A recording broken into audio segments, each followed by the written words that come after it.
Almost no one who comes to Colorado for the mountains ever finds these three places. A canyon so narrow, so deep, that sunlight only touches its floor for a few minutes a day.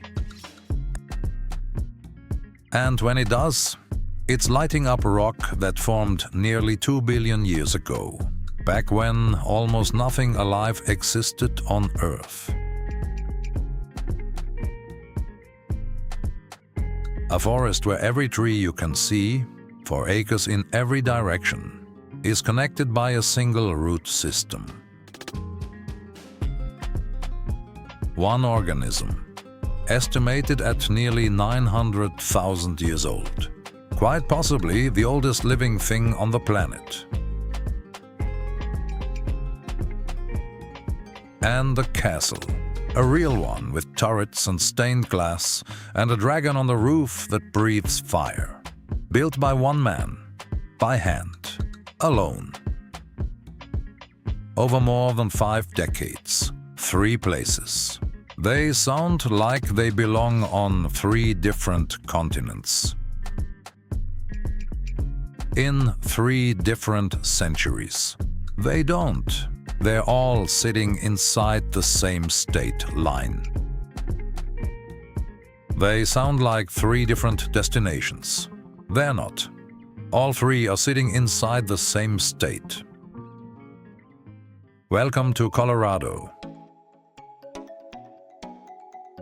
A place carved by ice, seared by heat, and settled by everyone from ancient cliff dwellers to gold-crazed prospectors. Stay with me. By the end of this, you'll understand why Colorado doesn't just have a lot of beautiful places in it. It's a state built almost entirely out of opposites, sitting right next to each other. The name itself is a clue. Colorado comes from the Spanish word for colored red. A name early explorers gave to the river, because of the red sediment it carried down from the mountains. But that red is just one thread in a much bigger tapestry.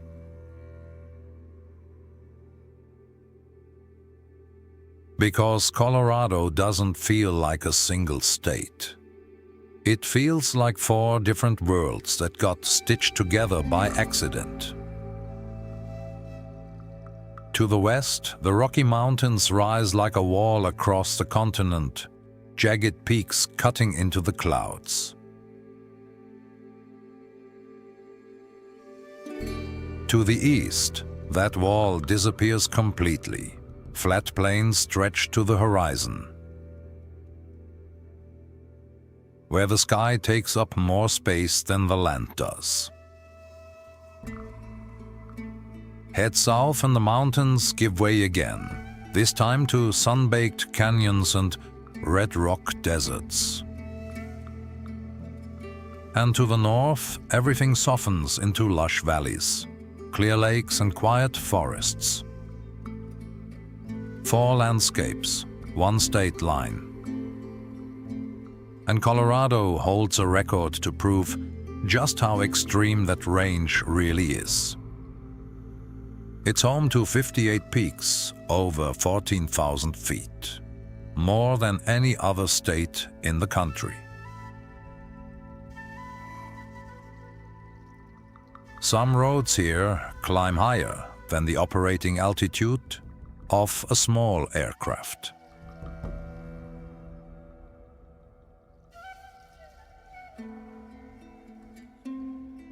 And that's really what Colorado is. Not one thing, but 2 opposite things. Existing in the same square mile, ancient and new, silent and violent, sacred and industrial. This is a place where contradictions don't cancel each other out. They coexist. Everything you're about to see is proof. Let's start with a place from that opening, the one carved almost entirely out of darkness. The Black Canyon of the Gunnison doesn't look like the rest of Colorado. While most of the state tells its story in red sandstone, the Black Canyon tells its story in something older and darker. Its walls expose rock nearly 2 billion years old, some of the oldest visible stone on the entire continent. In places, the canyon is so narrow and so deep that direct sunlight only reaches the bottom for a few hours a day. It's a wound cut straight into the crust of the earth, and it never fully heals. But go 2 hours north, and the darkness disappears completely. Kebler Pass is home to the largest aspen grove in North America. And here's the twist. It isn't actually a grove. It's one tree.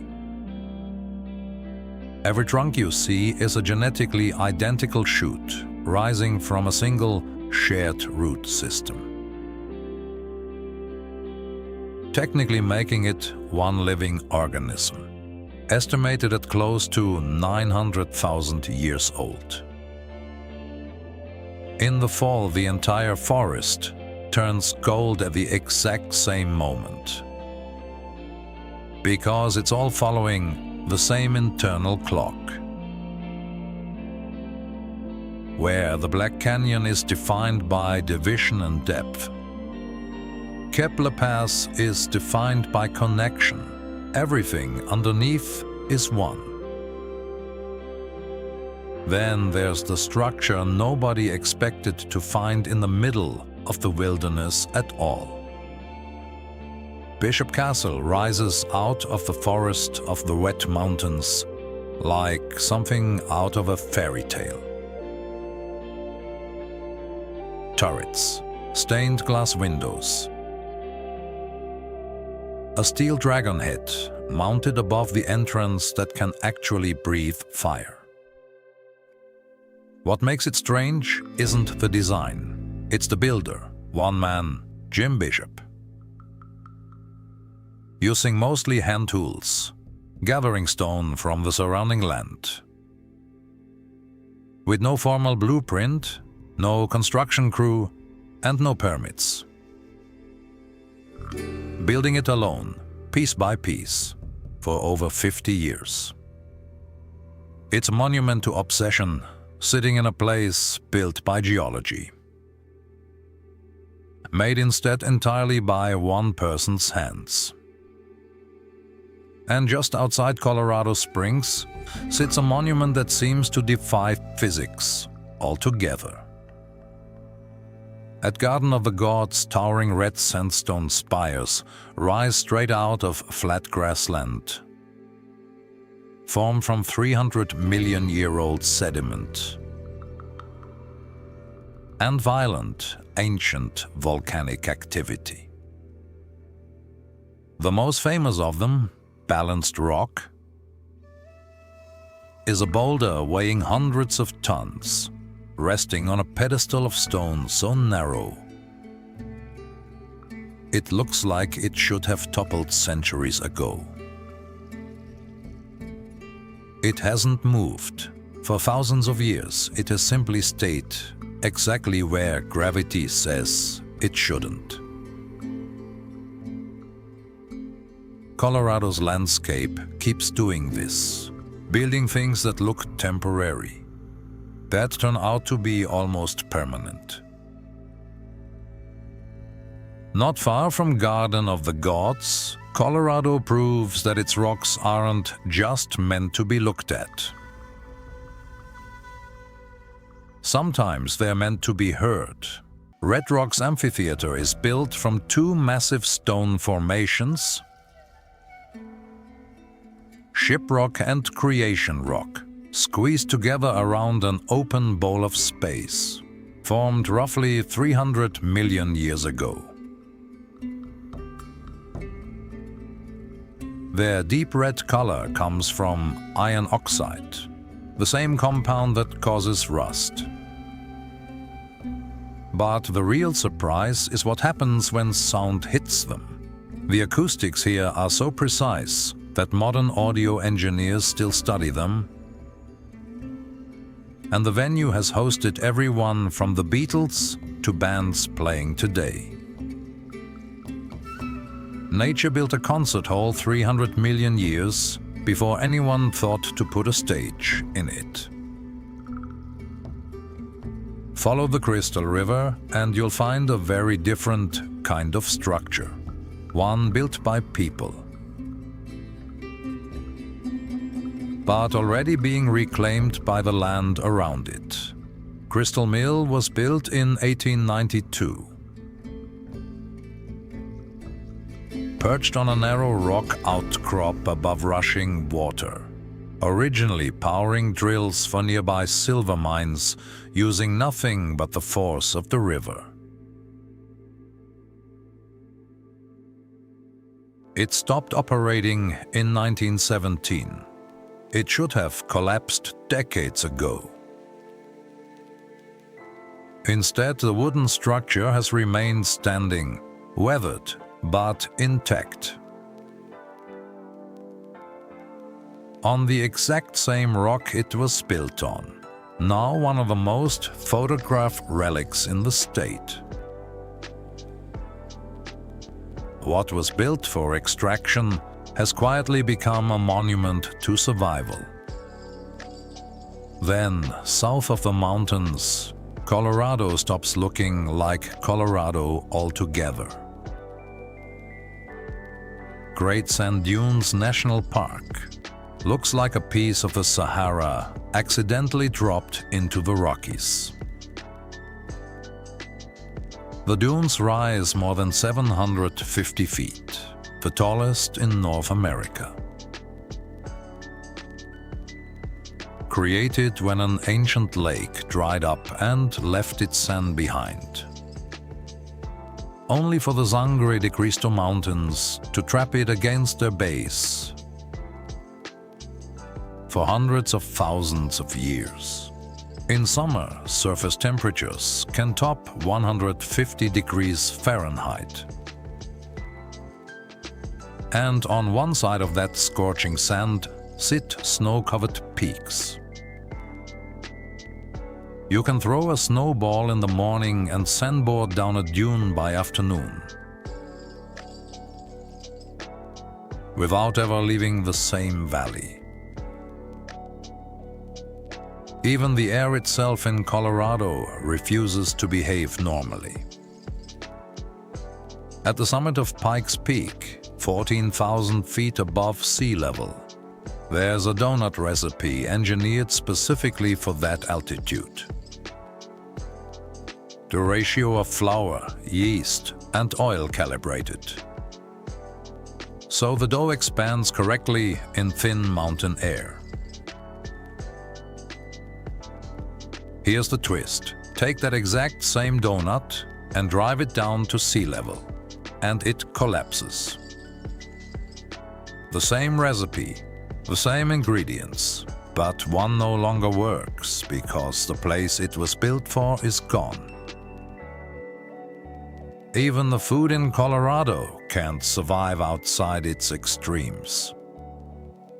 So far, Colorado has mostly shown its gentler side. That's about to change. Northwest of Kepler Pass rise the Maroon Bells. Two dark red peaks over 14,000 feet, reflected in a perfectly still alpine lake below. They're some of the most photographed mountains in North America. Peaceful, almost too perfect. But climbers call them something else entirely. The Deadly Bells. Unlike the solid granite that makes up most of the Rockies, these peaks are built from ancient sedimentary rock that fractures easily. Worn down constantly by wind, rain, and ice. Anyone who steps onto those slopes is taking a real risk. The rock can crumble under a boot without warning. The most photographed mountains in the state are also some of the most dangerous to actually climb. Beauty and collapse built from the exact same stone. And that same tension, beauty built on top of danger. Silence built on top of loss.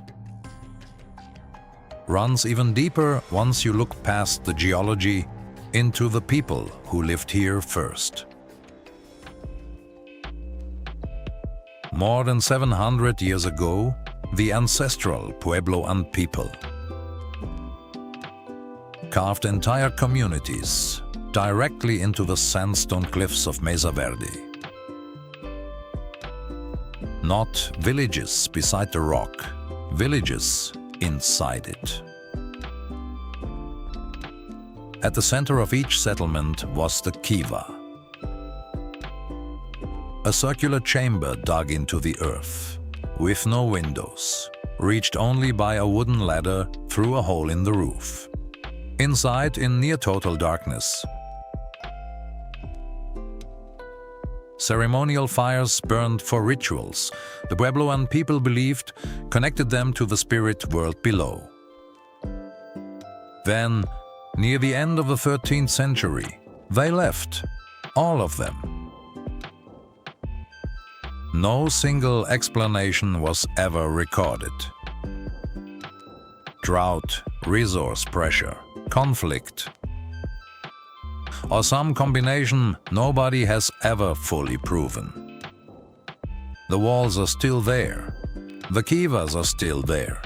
The people who built them simply aren't.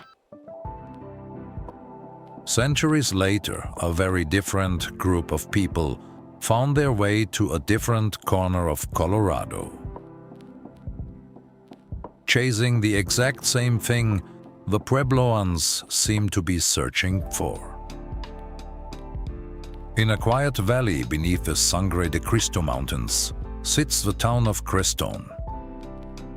No gold mines, no resorts, nothing especially remarkable to look at. Just wind, open sky, and silence. And yet that silence has pulled in people from opposite ends of the spiritual world. On one hillside stands a massive Tibetan Buddhist stupa. Not far from it, a Carmelite monastery, where nuns live in near total silence, devoted to prayer. Two completely different belief systems, drawn independently to the same empty valley. Because in Colorado, even the emptiest looking places have always attracted people, looking for something they couldn't find anywhere else. But Colorado wasn't only shaped by people searching for silence. It was also shaped by people searching for wealth. And that search was anything but quiet. By the late 1800s, the sound echoing through these mountains wasn't prayer bells. It was the blast of dynamite. The strike of pickaxes against rock, and the restless roar of the gold and silver rush. Along the Crystal River, mills like Crystal Mill weren't built to be admired. They were part of a machine, using the force of the water to power drills boring into the mountainside. Towns like Aspen and Telluride exploded almost overnight into wealth. Opera houses rising out of muddy streets, some of the richest silver mines on earth, running around the clock. But that kind of boom never lasts. When the silver market collapsed in 1893, those same towns fell into what locals started calling the quiet years. Businesses shut down, people left. I scraped across broken windows in buildings that used to hold opera singers. Colorado could have stayed quiet. It didn't. The same mountains that once drew miners chasing silver started drawing skiers chasing snow. Aspen and Telluride, towns built entirely on extraction, were reborn as some of the most celebrated ski resorts in North America. The old Victorian buildings that once housed miners now hold boutiques and restaurants. And the thread connecting the two eras isn't just the land, it's the water. The same snow melt that once powered mills like Crystal Mill, grinding through mountains in search of silver, now flows down into Denver's breweries, filtered through miles of ancient rock before it ever reaches a glass. People once took their wealth out of these mountains. Now they drink it instead. Nothing here disappears completely. It just gets used differently.